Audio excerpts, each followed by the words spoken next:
Assalamualaikum warahmatullahi wabarakatuh. Perkenalkan, kami dari kelompok 7 akan mempresentasikan tentang evaluasi dan pengembangan sistem informasi manajemen. Sebelumnya, perkenalkan anggota kelompok kami, yaitu saya sendiri, Sofia Irmawati, dengan NIM akhir 083, dan teman saya Deva Alia Putri dengan NIM akhir 090. Saya Arini Mutiara Kamila dengan NIM akhir 176. Materi pertama adalah pendekatan sistem. Pendekatan sistem merupakan serangkaian langkah-langkah pemecahan masalah yang memastikan bahwa suatu masalah telah dipahami, solusi-solusi alternatif telah dipertimbangkan, dan bahwa solusi yang dipilih berhasil. Selanjutnya adalah tahapan dan langkah-langkah pendekatan sistem. Yang pertama, upaya persiapan, yaitu menyiapkan pemecahan masalah dengan memberikan suatu orientasi sistem dengan cara melihat perusahaan sebagai suatu sistem, mengenal sistem lingkungan, dan mengidentifikasi subsistem-subsistem di perusahaan. Yang kedua, upaya definisi, yaitu pengidentifikasian masalah untuk dipecahkan dan kemudian memahaminya dengan cara melanjutkan dari tingkat sistem ke tingkat subsistem dan menganalisis bagian-bagian sistem dalam urut-urutan tertentu. Yang ketiga, upaya solusi, yaitu pengidentifikasian, evaluasi, memilih, mengimplementasikan, dan menindaklanjuti solusi alternatif yang terbaik dengan cara mengidentifikasi solusi alternatif, mengevaluasi solusi alternatif, memilih solusi yang terbaik, mengimplementasikan solusi, dan menindaklanjuti untuk memastikan keefektifan solusi. Selanjutnya yaitu siklus hidup pengembangan sistem. Siklus hidup pengembangan sistem atau System Development Life Cycle adalah aplikasi dari pendekatan sistem bagi pengembangan suatu sistem informasi.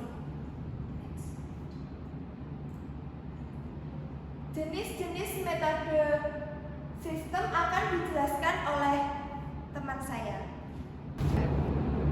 Nah, yang selanjutnya yaitu jenis metode SDLC.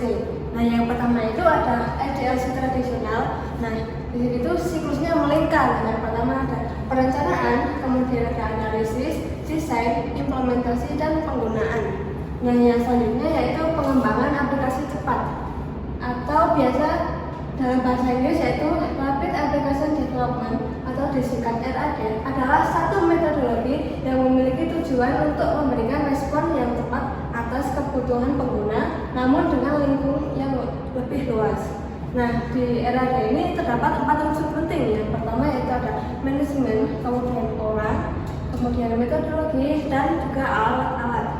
Next, yang selanjutnya yaitu ada jenis prototyping. Prototype adalah satu versi dari sebuah sistem potensial yang memberikan ide bagi para pengembang dan calon pengguna bagaimana sistem akan berfungsi dalam bentuk yang telah selesai. Proses membuat prototipe ini disebut prototyping. Nah, jenis prototipe sendiri ada dua. Yang pertama, prototipe evolusioner. Prototipe evolusioner yaitu yang terus-menerus disempurnakan sampai memiliki fungsionalitas yang dibutuhkan pengguna dari sistem yang baru yang kemudian dilanjutkan produksi. Yang kedua yaitu prototipe persyaratan, yang mana prototipe ini dikembangkan sebagai satu cara untuk mendefinisikan persyaratan fungsional dari sistem baru ketika pengguna tidak mampu mengungkapkan dengan jelas apa yang mereka inginkan. Nah, yang selanjutnya yaitu jenis metode pengembangan berfase. Pengembangan berfase adalah suatu pendekatan bagi pengembangan sistem informasi yang terdiri atas 6 tahap. Yang pertama yaitu ada investigasi awal, kemudian analisis, yang ketiga yaitu desain, selanjutnya konstruksi awal, dan dilanjut dengan konstruksi akhir, dan yang terakhir pengujian dan pengembangan sistem. Next, yang selanjutnya adalah desain ulang proses bisnis. Proses pengerjaan ulang sistem disebut dengan istilah rekayasa ulang atau engineering atau disebut dengan istilah desain ulang proses bisnis atau business process redesign atau disingkat BPR. Dua teknik dalam menerapkan BPR yaitu terdapat dua, yaitu rekayasa terbalik dan rekayasa ulang. Nah, rekayasa terbalik ini atau biasa disebut reverse engineering itu merupakan proses menganalisis sistem yang sudah ada untuk mengidentifikasi unsur-unsur dan saling keterhubungan di antara unsur-unsur tersebut, sekaligus untuk membuat dokumentasi pada tingkat yang lebih tinggi daripada yang telah ada saat ini. Yang kedua yaitu rekayasa ulang atau re-engineering, merancang ulang sebuah sistem seluruhnya dengan tujuan mengubah fungsionalitasnya. Yang selanjutnya itu ada pemodelan proses. Pemodelan proses ini biasa berbentuk diagram arus data atau data flow diagram yang disingkat DFD. Nah, penyajian grafis dari sebuah sistem yang menggunakan 4 bentuk simbol untuk mengilustrasikan bagaimana data mengalir melalui proses yang saling tersambung. Nah, simbol-simbol tersebut mencerminkan unsur-unsur lingkungan dengan mana sistem berinteraksi. Yang kedua itu ada proses, ketiga arus data, dan yang terakhir adalah penyimpanan data. Nah, diagram konteks atau konteks diagram. Diagram ini terdiri atas satu simbol proses tunggal yang melambangkan keseluruhan sistem. Yang selanjutnya diagram nomor N atau figure N diagram, yaitu diagram nomor N mendokumentasikan proses dari sebuah DFD dengan tingkat detail yang lebih besar. N melambangkan nomor proses pada tingkat yang lebih tinggi dari sesuatu yang sedang didokumentasikan. Bisa dilihat. Selanjutnya akan dijelaskan oleh rekan saya. Materi selanjutnya yaitu keunggulan siklus hidup pengembangan sistem atau SDLC. Yang pertama, sederhana namun mudah digunakan. Kemudian, mudah untuk mengatur tugas dan tahap yang jelas.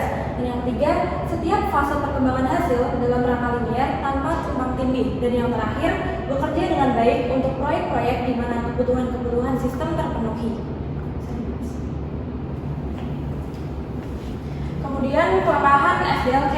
Yang pertama, pengguna dapat menilai kualitas hanya di akhir proses dan sulit untuk meramalkan hasil tanpa mengikuti setiap langkah proses. Kemudian, klien mengalami kesulitan melakukan perubahan di pertengahan proses. Kemudian, proses yang panjang dan memiliki resiko yang tinggi jika ada kesalahan di awal proses. Dan yang terakhir, pengguna tidak dapat mereview produk sebelum produk tersebut selesai diproduksi. Kemudian ada steering commit. Ketika tujuan dari dibentuknya sebuah komite adalah untuk memberikan panduan, arah, dan kendali secara terus-menerus, maka ia disebut sebagai steering commit atau komite pengarah. Nah, ketika perusahaan membentuk satu steering commit dengan tujuan untuk mengarahkan penggunaan sumber daya komputasi perusahaan, maka ini yang disebut dengan steering commit SIM. Nah, kemudian ada 3 fungsi utama dari steering commit. Di antaranya, yang pertama, menciptakan kebijakan yang memastikan dukungan komputer untuk mencapai sasaran strategis perusahaan. Yang kedua, melakukan pengendalian fiskal dengan bertindak sebagai yang berwenang dalam memberikan persetujuan untuk seluruh permintaan akan pendanaan yang berhubungan dengan komputer. Dan yang terakhir, menyelesaikan perselisihan yang terjadi sehubungan dengan prioritas penggunaan komputer. Sekian presentasi dari kelompok kami. Apabila ada yang belum paham bisa tanya di kolom komentar. See you guys. Wassalamualaikum warahmatullahi wabarakatuh.